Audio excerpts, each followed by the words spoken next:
নমস্কার, দেখছেন কলকাতা টিভি। আপনাদের সঙ্গে রয়েছে আমি অভিক। শুরু করছি সংবাদ সারাদিন।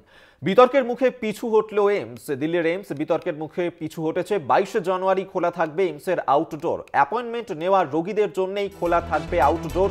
এই নয়া বিজ্ঞপ্তি জারি করা হয়েছে দিল্লির এইমসের তরফে। আপনারা জানেন যে গতকাল দিল্লির এইমসের তরফ থেকে একটি বিজ্ঞপ্তি প্রকাশ করা হয়েছিল, যাতে বলা হয়েছিল যে 22 জানুয়ারি অযোধ্যায় রামলালার প্রাণ প্রতিষ্ঠার উৎসবকে জন্যই অর্ধ দিবস ছুটির কথা ঘোষণা করা হয়েছিল দিল্লির এইমসে। কিন্তু বিতর্কের মুখে পড়ে এই বিজ্ঞপ্তি। তারপরেই আজকের এই সিদ্ধান্ত বদল, নতুন করে এই বিবৃতি দিয়ে জানিয়েছে কর্তৃপক্ষ।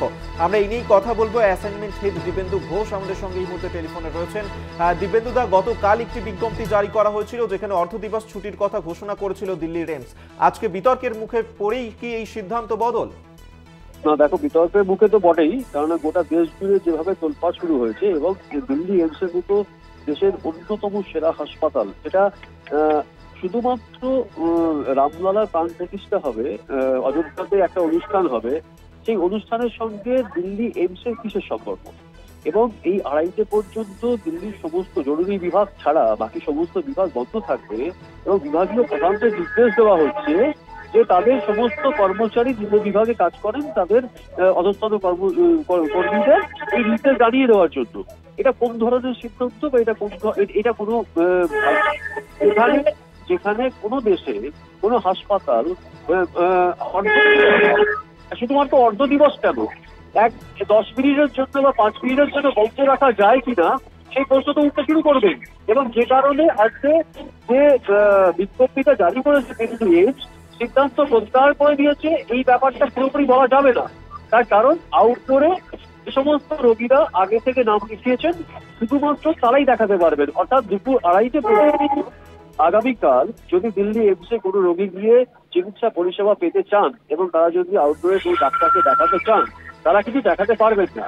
দিল্লি এইমস যে নতুন নির্দেশটা দিয়েছে, যে যদিও অবশ্য গতকাল যে নির্দেশ ছিল তাদের ওপিডি এবং আউটডোর আদৌ খোলা থাকবে কিনা বা কটা পর্যন্ত বন্ধ থাকবে সেটা স্পষ্ট করে কিছু বলা হয়নি, কিন্তু যে আজকের যে বিজ্ঞপ্তিটা, সেখানে বিজ্ঞপ্তিতে বলা হয়েছে যারা আগে থেকে অ্যাপয়েন্টমেন্ট দিয়েছে, অর্থাৎ আগে থেকে যাদের নাম লেখানো আছে আউটডোরে দেখানোর জন্য, শুধুমাত্র সেই সমস্ত রোগী দিল্লি এইমসে আউটডোরে দেখাতে পারবেন।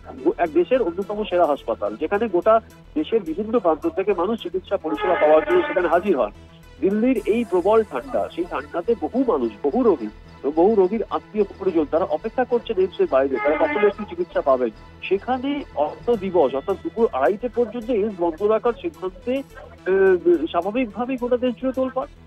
এবং গতকাল তোমাকে এই কথাটা বলছি তার কারণ তুমি যখন গতকাল এই খবরটা আমরা সম্প্রচার করছিলাম কলকাতা, দিলীপ ঘোষ যে কথাগুলো বলছিলেন সেই কথাগুলোর মধ্যে কতটা হাস্যকর এবং কতটা অযৌক্তিক কথাবার্তা সেগুলো কিন্তু তুমি জানো, আমি শুনেছি। যে তিনি বলছেন যে দিল্লি এইমস বন্ধ আরেকটি আছে না বা থাকবে, বন্ধ থাকবে না, সেটা নিয়ে আপনাদের এত মাথা ব্যথা কেন? গোটা দেশ থেকে, শুধুমাত্র দিল্লি নয়, গোটা দেশের মানুষ, এই পশ্চিমবঙ্গের বহু মানুষ, তারা দিল্লি এইমসের অন্যতম সেরা পরিষেবা, চিকিৎসা পরিষেবা সেটা পাওয়ার জন্য মানুষ যান সেখানে। মানুষ অপেক্ষা করে, দিনের পর দিন অপেক্ষা করে ডাক্তারদের অ্যাপয়েন্টমেন্ট পাওয়ার জন্য, কিন্তু ঠান্ডার মধ্যে তারা অপেক্ষা করেন, বাইরে তারা তাঁবু খাটিয়ে থাকে। এইরকম পরিস্থিতি তৈরি হয়। সেখানে দিলীপ ঘোষের মধ্যে বিজেপির একজন সিনিয়র নেতা তিনি বলছেন যে দিল্লি এইমস বন্ধ থাকছে কি থাকছে না, এবং সেখানে সাপ্তাহিক ছুটির কথা তিনি উল্লেখ করছেন। ডাক্তারদের সাপ্তাহিক ছুটি কিসের? ডাক্তারদের যে পরিষেবা সেটা এমার্জেন্সি পরিষেবা 24/7, এবং ডাক্তাররা যদি তাদের প্রয়োজন হয় সে সমস্ত ডাক্তারকে সঙ্গে সঙ্গে সেখানে হাজির হতে হয়, রোগীদের চিকিৎসা দিতে হয়। এবং তারা এই যে সমস্ত ডাক্তার, তারা ডাক্তারি পড়ার পর যারা ডাক্তার হন। দিব্যেন্দুদা, তুমি আমাদের সঙ্গে থাকো। আমাদের সঙ্গে এই মুহূর্তে সিপিএম নেতা তন্ময় ভট্টাচার্য রয়েছেন। তন্ময়বাবু, স্বাগত জানাই কলকাতা টিভিতে। তন্ময়বাবু, আপনি জানেন যে গতকাল এইমসের তরফে যে বিজ্ঞপ্তি দেওয়া হয়েছিল, যে অর্ধ দিবস ছুটির কথা ঘোষণা করা হয়েছিল 22 জানুয়ারি, এবং আজকে বিতর্কের মুখে পড়তেই এই সিদ্ধান্ত বদল, যেখানে বলা হয়েছে যে আউটডোর তা খোলা থাকবে, কিন্তু যারা আগে থেকে অ্যাপয়েন্টমেন্ট নিয়েছেন শুধুমাত্র তাদের জন্যই। কি বলবেন? শুধু তো এইমস না, সঙ্গে রাম মনোহর লোহিয়া হাসপাতাল, সফদরজং হাসপাতাল, এই সবগুলোতেই একই হয়েছিল। ভারতবর্ষের মানুষের দুর্ভাগ্য, জাতির দুর্ভাগ্য, যে একটা মন্দির উদ্বোধনকে কেন্দ্র করে দেশের সেরা হাসপাতাল সেই রকম নোটিশ করছে যে তা তার অর্ধ দিবস বন্ধ থাকবে পরিষেবা। যদি ওই মুহূর্তে কোনো মানুষের হার্ট অ্যাটাক হয় এইমস হাসপাতালের কাছাকাছি থাকা, তাহলে সেই মানুষ চিকিৎসা পাবে না প্রি অ্যাপয়েন্টমেন্ট নেই বলে। কি নাটক হচ্ছে, ফাজলামি হচ্ছে, নাটক হচ্ছে। ভারতবর্ষের মানুষের স্বাস্থ্য, শিক্ষা, খাদ্য, বস্ত্র, বাসস্থান, কর্মসংস্থান সবকিছুকে জলাঞ্জলি দিয়ে একটা মন্দির হোক না, মন্দির একটা কেন, অনেক মন্দির হোক, অজস্র রাম মন্দির আছে, আর অজস্র রাম মন্দির হোক, তার জন্য এত কিছুকে জলাঞ্জলি দিতে হবে কেন? এই ভারত সরকারের কাছে এই প্রশ্ন উত্থাপন করে কোনো লাভ নেই। ভারতবর্ষের মানুষকে আজকে জানতে হবে যে একটা সরকার কেবলমাত্র ধর্মের মোহে মানুষকে মোহগ্রস্ত করে রাখবার জন্য মানুষের কাছ থেকে তার দেহ অন্য সমস্ত রকম পরিষেবা প্রত্যাহার করে নিচ্ছে। এই অনাচারের রাজ্য, এই নৈরাজ্যের দেশ, তার অবসান হওয়া প্রয়োজন।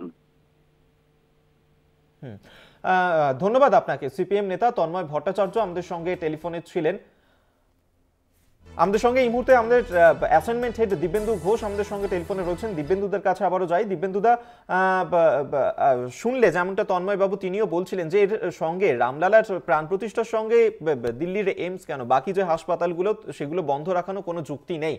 দিল্লির এইমস তো এই সিদ্ধান্তের কথা ঘোষণা করেছে, বাকি হাসপাতালগুলো কি এই পথে হাঁটবে, কি মনে হয়? না দেখো, গতকাল 4টি হাসপাতাল, দিল্লি 4টি হাসপাতাল, এবং সব থেকে আমার একটা জিনিস আমি দেখো অনেক আমি উল্লেখ করতে চাই, আমার অবাক লেগেছে যে দিল্লিতে যে আপ সরকার অর্থাৎ অরবিন্দ কেজরিওয়ালের সরকার, তিনি অরবিন্দ কেজরিওয়াল ঘোষণা করেছেন রাজ্য সরকারি ছুটি। এটা আমার কাছে কিন্তু খুব আশ্চর্য লেগেছে। তার কারণ হচ্ছে যে আপ অর্থাৎ আম আদমি পার্টির যে তারা ইন্ডিয়া জোটে রয়েছে, তারা বিজেপি বিরোধিতা করছে, তারা হারানোর জন্য বদ্ধপরিকর, সেই অরবিন্দ কেজরিওয়াল যিনি বারবার করে কেন্দ্রীয় এজেন্সি লেলিয়ে দেবার যে অভিযোগ কেন্দ্রীয় সরকারের বিরুদ্ধে, মোদী সরকারের বিরুদ্ধে করছেন, এবং একাধিকবার তাকে ইডি সমন করেছে, তিনি জানতি এই বিরোধিতা তিনি করেছেন এবং মোদী সরকারকে আক্রমণ করেছেন, সেই অরবিন্দ কেজরিওয়াল তিনি ঘোষণা করে দিলেন যে অর্ধ দিবস ছুটি। এটা কেন করলেন? এবং দিল্লির যে 4টি হাসপাতাল, যে 4টি হাসপাতালের কথা তন্ময়রাও বললেন যে দিল্লির দেশের অন্যতম সেরা হাসপাতাল দিল্লি এইমস, তার সঙ্গে সফদরজং হাসপাতাল, লেডি হার্ডিঞ্জ হাসপাতাল, রামমোহন লোহিয়া হাসপাতাল, তারাও কিন্তু আগামীকাল দুপুর 2:30 পর্যন্ত শুধুমাত্র জরুরি বিভাগ ছাড়া বাকি সমস্ত বিভাগ বন্ধ থাকার নোটিশ জারি করেছিল। এবং যে নোটিশ আমরা প্রত্যাহার করার কথা তুমি যেটা বললে, যে দিল্লি এইমস যে নোটিশটা দিয়েছে তাতে বলা হয়েছে যে ওপিডি এবং আউটডোর এবং জরুরি বিভাগ সেগুলো খোলা থাকবে, এবং আউটডোরে তারাই দেখাতে পারবে শুধুমাত্র যারা আগে থেকে অ্যাপয়েন্টমেন্ট নেওয়া আছে। কিন্তু এখনো পর্যন্ত বাকি যে হাসপাতাল, সেই হাসপাতালের তরফ থেকে কোনো রকম বিজ্ঞপ্তি কিন্তু আমরা পাইনি। একেবারে অবশ্যই সেদিকে আমাদের নজর থাকবে। আপাতত ধন্যবাদ তোমায়। অ্যাসাইনমেন্ট হেড দিব্যেন্দু ঘোষ আমাদের সঙ্গে টেলিফোনে ছিলেন।